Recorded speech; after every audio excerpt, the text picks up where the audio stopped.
இது ஒரு புதுசான ஒரு விஷயம். ஏன்னா நம்மளுடைய பக்கத்து மாநிலங்களுக்கெல்லாம் ஒரு எடுத்துக்காட்டுன்னு சொல்லணும். ஏன்னா நான் அவார்டு வாங்கினது உள்ளொழுக்குங்கிற மலையாள படம். பட் நான் ஒரு தமிழ் நடிகைங்கிற முறையிலையும் சங்கத்து உறுப்பினர்கிற முறையிலையும் குறிப்பாக ஜெயபேபி இந்த அவார்டுக்கு விருதுக்கு அனுப்பப்பட்டிருக்கு. அதை அவங்க மென்ஷன் பண்ணவே இல்லை. ஸோ அதனால் அவங்க எனக்கு மலையாளம் அம்மா அசோசியேஷன் கொடுத்தாங்க, இந்த ஆதரவு கொடுத்தாங்க. அதே மாதிரி இங்கேயும் பண்ணியிருக்காங்க. ரொம்ப நல்ல விஷயம், ரொம்ப ரொம்ப சந்தோஷம். கண்டிப்பாக நீ அடுத்த மீட்டிங்கிறது நிச்சயமாக நம்ம பில்டிங்கள் நடிகர் சங்க பில்டிங்கள் தான் நடக்கும். ஆமாம் ஆமாம் ஆமாம். நாளைக்கு கிளம்புறேன், காலையில் கிளம்புவேன். நாளைக்கு ரிஹர்சல், நாளான்னைக்கு ஃபங்க்ஷன். Okay, thank you thank you.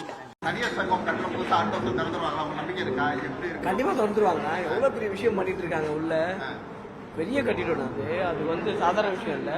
அவ்வளோ பெரிய பில்டிங் கட்டுறதுக்கு கொஞ்சம் டைம் ஆகும். கண்டிப்பாக இந்த வருஷம் திறந்துருவாங்க.